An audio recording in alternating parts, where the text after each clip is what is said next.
Bonsoir à tous, bienvenue dans le 19h à la une aujourd'hui. La stratégie de lutte antiterroriste du Maroc saluée dans le rapport annuel sur le terrorisme dans le monde publié par le département d'État américain. Les détails de ce rapport dans un instant.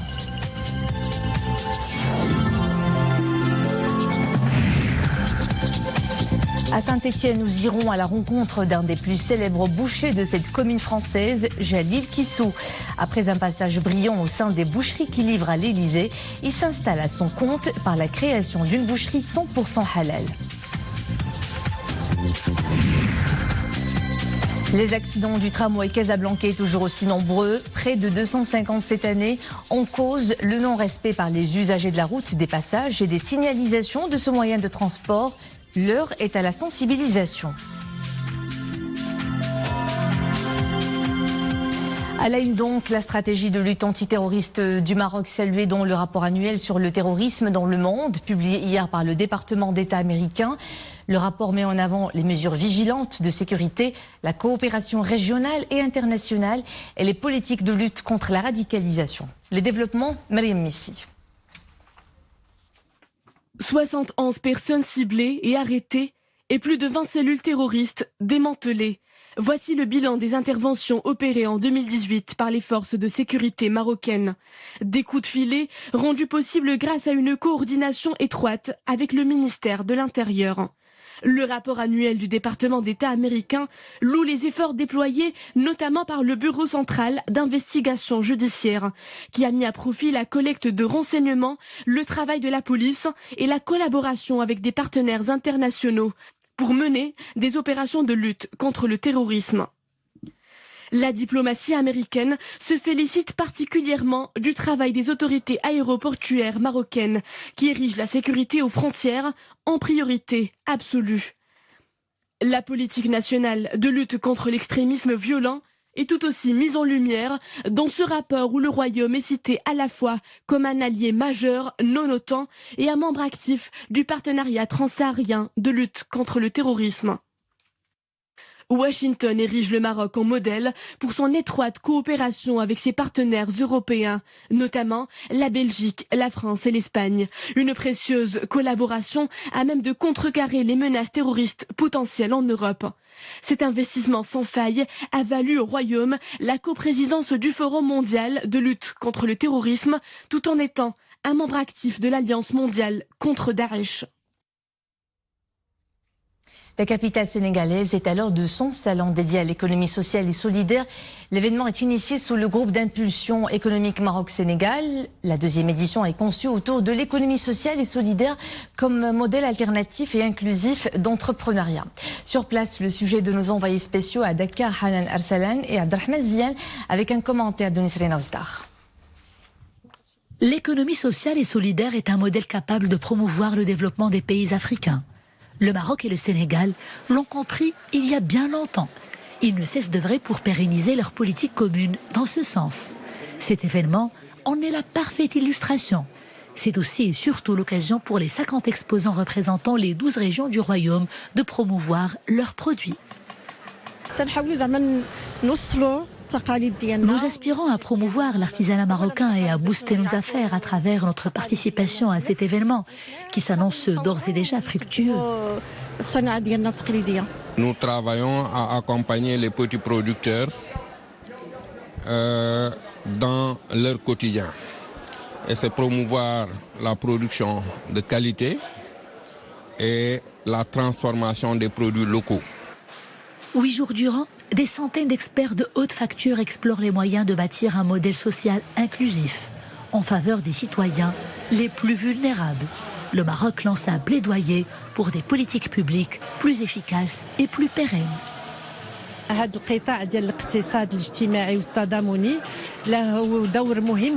L'économie sociale et solidaire joue un rôle clé dans le développement de toute nation. Elle permet d'en finir avec les disparités sociales et spatiales et de booster l'emploi.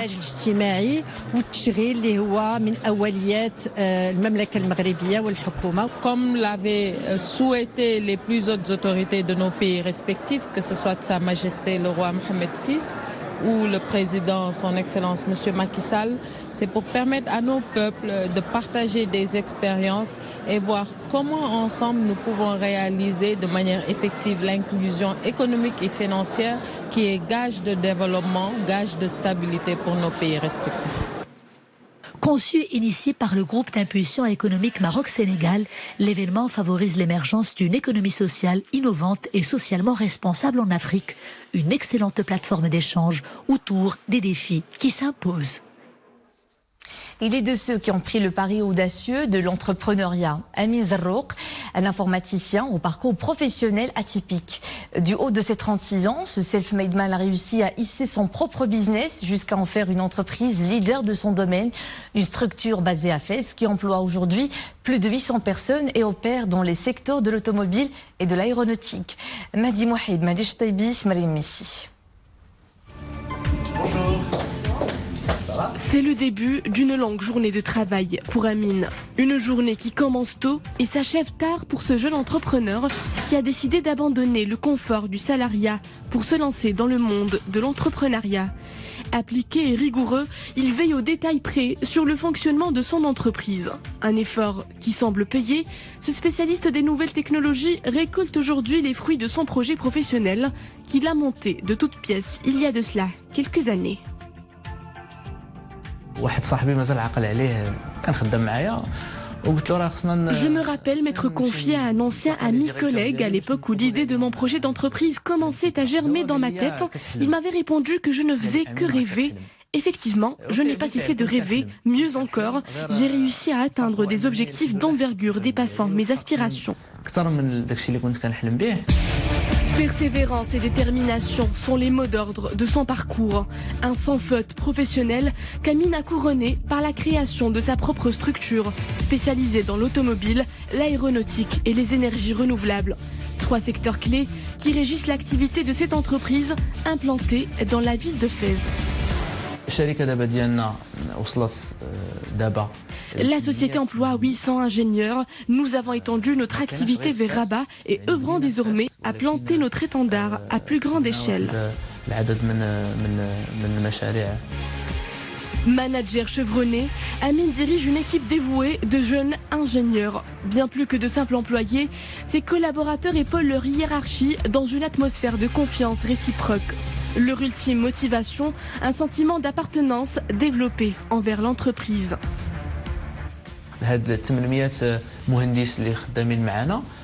Les 800 ingénieurs sont tous lauréats d'universités de grandes écoles d'ingénieurs marocaines. Leur compétence est attestée et devance celle de leurs confrères allemands ou français.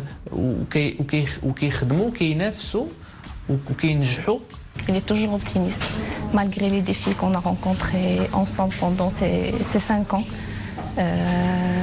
À chaque fois, on rencontre des problématiques. Il reste toujours souriant, il nous encourage toujours. Il tolère les erreurs. Amin est un vrai exemple de réussite pour les jeunes. Il imprègne de sa détermination les équipes et nous insuffle une réelle motivation pour aller de l'avant. Parti de rien, Amin a bâti très jeune un projet de grand. Un exemple d'une jeunesse qui réussit et porte haut la position du royaume dans la réalisation des progrès économiques. Clé d'un avenir prospère pour les futures générations. Autre success story marocaine, cette fois c'est à Saint-Étienne en France que je vous emmène à la rencontre de Jalil Kissou, un des bouchers les plus réputés de cette commune. Après un passage réussi à l'une des boucheries qui livre à l'Élysée, ce passionné de boucherie fine a créé sa propre boucherie 100% halal. Un projet familial qui mise sur la modernisation d'un métier qui a toujours la cote. Voici ce à quoi ressemble son quotidien dans ce reportage de Nisra El Hamdawi, Abdelrahim Filoul et Youssef Mziani. Les bouchers sont sympas, beuh les gros bœufs gradés. Son amour de la bonne chair lui a stimulé l'appétit pour la création à Saint-Étienne de sa propre boucherie halal. Mais pas n'importe laquelle. Jalil Kissou y met une bonne dose de modernité et une intransigeance acérée quant à la qualité de ses produits. Ce jeune boucher a bien compris que ses ingrédients sont un gage de réussite dans ce métier. Mais avant de se lancer dans cette aventure professionnelle, l'homme a suivi une formation spécialisée, avec à la clé un diplôme technique en boucherie. Jalil ne s'est pas arrêté en si bon chemin. Pour aiguiser son savoir-faire, il a frappé aux bonnes portes. Dans les années 2000, j'ai intégré une boucherie notamment qui est réputée pour être le fournisseur officiel des tables de l'Élysée, qui est située sur le faubourg Saint-Honoré. Cette boucherie fournit non seulement les tables de l'Élysée, mais tous les palaces parisiens. Et c'est vrai que la façon de servir un petit peu les palaces en gastronomie française m'a permis aussi de découvrir un petit peu le côté artistique de la viande, le côté un peu plus élaboré, le côté un peu plus maturé, notamment sur des viandes maturées. Et justement, cette expérience m'a permis aussi de l'adapter à notre secteur, qui est le secteur de la viande halal. À Montrénaud, à Saint-Étienne, Jalil Kissou est le boucher du quartier. En contact direct avec le consommateur, il est prodigue de conseils. Ses clients en raffolent. Qu'est-ce que vous avez acheté aujourd'hui de la boucherie? J'ai acheté des escalopes, des merguez et des godibos. C'est de la bonne viande qu'il fait. Voilà. Et puis il fait des promotions, souvent il fait des promotions et tout ce qui s'ensuit. Ici, la viande est de qualité. Le prix est raisonnable pour moi, étudiant. Je m'en approvisionne pour toute la semaine et je mange bien. À la proximité et puis des gens avec qui on a grandi, qui ont fait un bon commerce et on fait travailler le commerce à côté de la maison, tout simplement. L'avantage avant tout, c'est la fierté des parents de voir deux frères qui puissent travailler dans une entreprise et développer l'affaire. Ses clients ne se limitent pas à la communauté musulmane. Ces produits halal rencontrent aujourd'hui un succès également auprès des non-musulmans. Mais pour réussir à gagner la confiance de cette clientèle, il faut se lever de bonne heure. Beaucoup de consommateurs non musulmans, ils ont des fois un préjugé ou un cliché entre guillemets. Mais dès qu'ils franchissent le pas, en allant dans une boucherie à caractère halal, il commence à découvrir le produit et il s'aperçoit que son cliché il est erroné, notamment parce qu'on a des produits de qualité aujourd'hui. Et c'est vrai que dès qu'ils franchissent le pas et ils font confiance à leur boucher et ils se retrouvent à consommer une viande qui est de très bonne qualité, on n'a pas de mal à le retrouver les jours d'après. Jalil excelle également dans la transmission de son savoir-faire. Il prend sous son aile ce jeune apprenti, Ishaq. C'est le tissu qui enveloppe les muscles de la viande. Et il faut essayer de l'enlever sans retirer la viande. Il l'initie avec bienveillance à l'art de la découpe. À racler le tissu comme ça. D'accord ? Le geste précis, Ishaq ne montre aucune hésitation. Il l'exécute comme il se doit. La moindre appréciation positive de son mentor le comble. Je dis à Jalil que je veux devenir à chaque fois comme lui, car c'est un exemple pour moi. Il a fait les mêmes parcours que moi. Et regardez maintenant où il en est, il a sa boucherie. Sa boucherie, elle marche très bien, alhamdoulilah. Franchement, moi, c'est ce que j'aurais aimé, devenir comme mon patron. Ce quadra continue de nourrir de grandes ambitions. Pour élargir sa base de clientèle à l'ensemble du territoire français, il s'apprête à créer un site internet pour la prise de commandes en ligne et une livraison frigorifique de la viande en 24 ou 48 heures.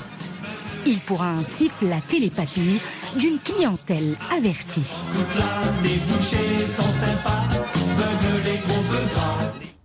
Dans le reste de l'actualité, l'armée malienne a perdu 53 soldats dans une attaque terroriste contre un camp militaire à Indelimal, près de la frontière avec le Niger. L'attaque a également fait d'importants dégâts matériels et elle est partout condamnée. Dans une déclaration de son porte-parole, l'Union européenne a assuré le gouvernement et le peuple malien de son soutien pour contrer cette violence grave.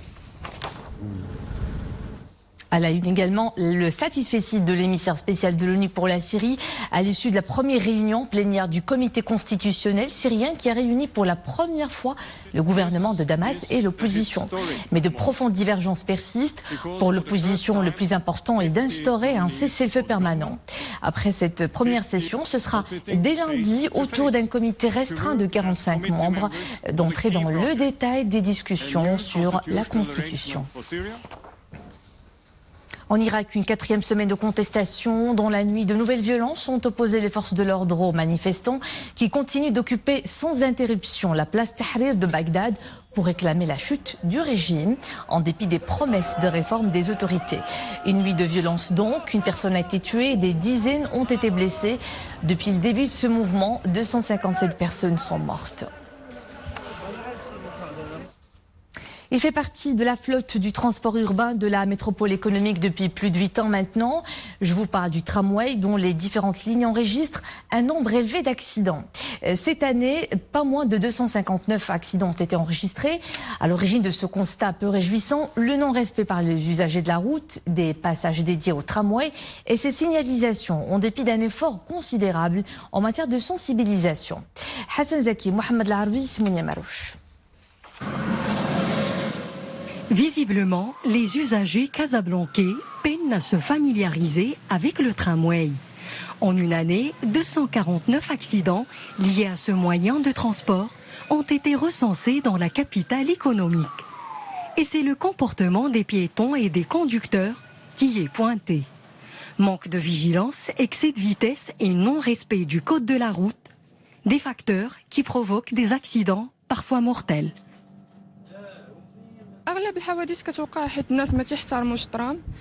Dans la majorité des accidents, les usagers de la route ne respectent pas les feux de signalisation. Parfois, ils traversent la voie réservée au tramway avec une imprudence qui peut s'avérer fatale. Et pour alerter sur ces dangers et secouer les consciences, une campagne de sensibilisation et des mesures concrètes ont été adoptées. Les autres mesures que nous prenons, c'est aussi des mesures préventives. Nous avons visité plus de 160 000 étudiants, élèves, qu'ils soient au collège, au lycée ou même en extrêmement important effort avec la nouvelle agence nationale de sécurité routière, anciennement le CNPAC, avec laquelle, par exemple, en ce moment, nous réalisons une campagne de communication. Vous aurez pu voir sur les rames des affiches sur la sécurité routière. La vigilance demeure la force de dissuasion pour lutter contre ce fléau à l'origine de drames. Prudence et mère de sûreté, dit l'adage, à bon entendeur. Direction Nador qui accueille en ce moment son salon régional de l'artisanat, histoire de promouvoir le produit de l'artisanat local et régional.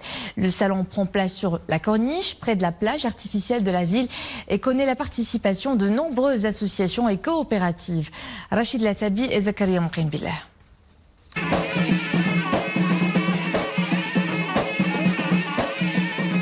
Une forte influence au salon régional de l'artisanat de Nador. Le stand des produits du textile est particulièrement prisé par les visiteurs.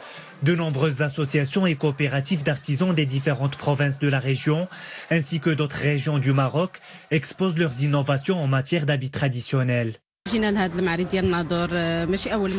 la deuxième fois que nous prenons part au salon de l'artisanat de Nador. Cela nous permet de faire connaître les habits traditionnels de Zagora et de commercialiser ces produits.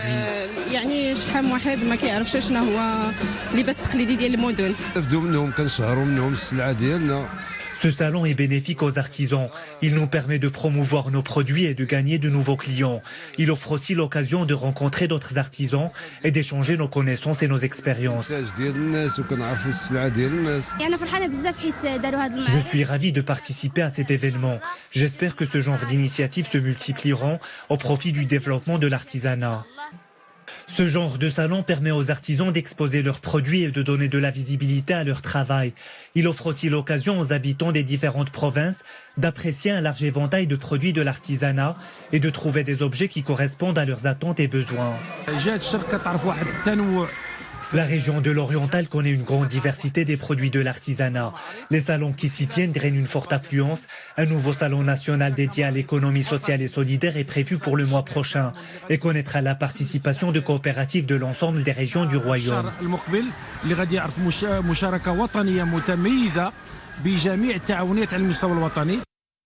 Les différents produits exposés reflètent le savoir-faire de l'artisan marocain. La région compte un grand nombre de coopératives, plus de 3300, qui font travailler 25 300 artisans et assurent plus de 40 000 emplois directs dans la région. Il vient de commencer depuis seulement une vingtaine de minutes le derby Casablanca entre le Raja et le Wydad qui prend cette fois une dimension internationale vu qu'il est le premier à être disputé dans le cadre d'une compétition internationale au titre de la Coupe arabe Mohamed VI. À la 19e minute du jeu, le score est à 0 partout. De la musique pour finir, à ce festival qui célèbre un instrument très répandu dans le monde arabe, le Qanoun. Rabat accueille la 4e édition du festival international dédié à cet instrument à cordes pincées. Un événement initié par des passionnés du Qanoun dont l'apprentissage demeure limité au Maroc.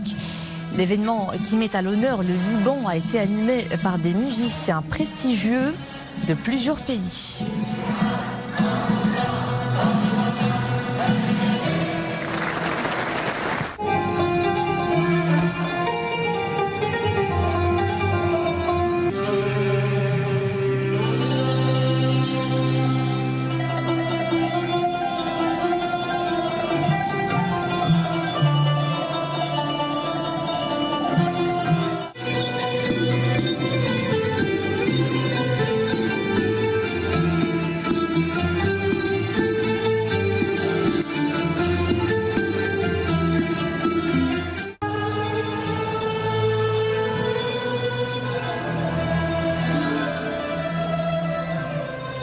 Et c'était la note de fin de cette édition. Merci à vous de nous suivre. L'info est de retour à 21h en compagnie de Mohamed Reda Labidi et dès demain, c'est Nissa Naouda que vous retrouvez à 19h. À bientôt.